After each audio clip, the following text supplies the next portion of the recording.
Në vendimin e gjykatës së posaçme për masat e arrestit të akuzuarve për tenderat e Akshit, ka të paktën 2 personazhe të cilët akuzohen edhe si bashkëpunëtor në vjedhjen e databazës së sistemit TIMS të Policisë së Shtetit, ngjarje ndodhur më 2 gusht 2023.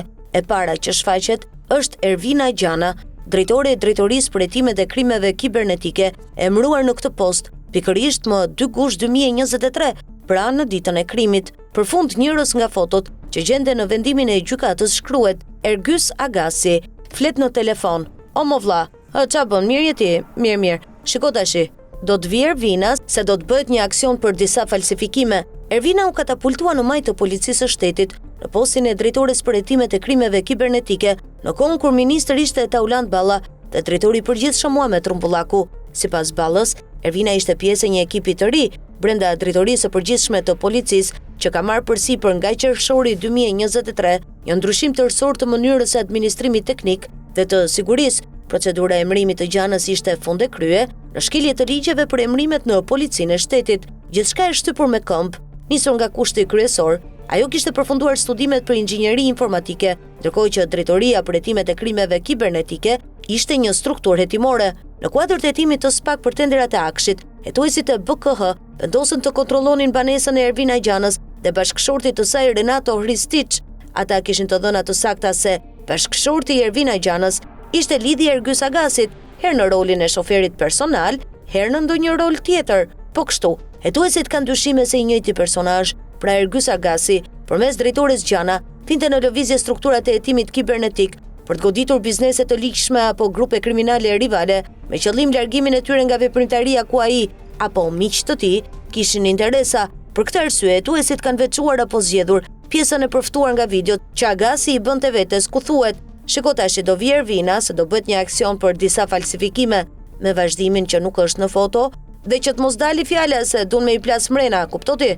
Me kujdes. Pra në rastin më të mirë, ne jemi para një dekonspirimi të vërtetuar të një aksioni policor. E dyta, jemi para rastit të ndarjes me dikë tjetër të një sekreti policor. E treta, mund të dyshohet se Agasi është i interesuar të goditet grupi, pasi mund të ketë qenë rivali i tij apo lidhjeve të tij në biznese të pastra apo të pista. Personazhi i dytë i historisë së vjedhjes së databazës së TIMS, që shfaqet në dosjen e tenderave të Akshit, është Klodian Mazari, njëri nga civilët të cilët më 2 gusht 2023 u futën në brendësitë e ambienteve të Policisë së Shtetit dhe operuan gjatë për kopjimin e të dhënave të sistemit TIMS. I njohur si lidhje e Ermal Beqirit, biznesmeni tjetër të shpallur në kërkim nga SPAK për tenderat e Akshit, sipas të dhënave të dosjes faqe 131, Klodian Mazari shfaqet si kryetari i Komisionit të Shqyrtimit të Ankesave pranë Akshit.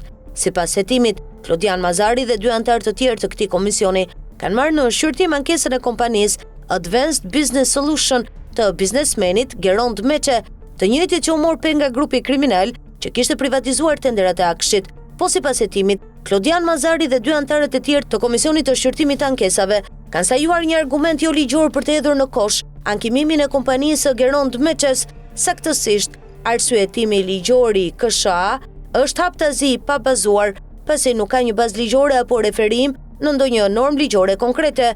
Përfundimisht mund thuhet se shfaqja e këtyre 2 personazheve në hetimet për tenderat e Akshit jo vetëm që bën më të besueshme akuzën se njerëzit që vodhën databazën e sistemit TIMS kanë funksionuar si grupi strukturuar kriminal, por edhe faktin e dyshuar se ata janë pjesë e një organizate më të madhe dhe më të rrezikshme të vjedhjes së të gjitha informacioneve apo të dhënave sekrete që ruhen në institucionet e shtetit tonë.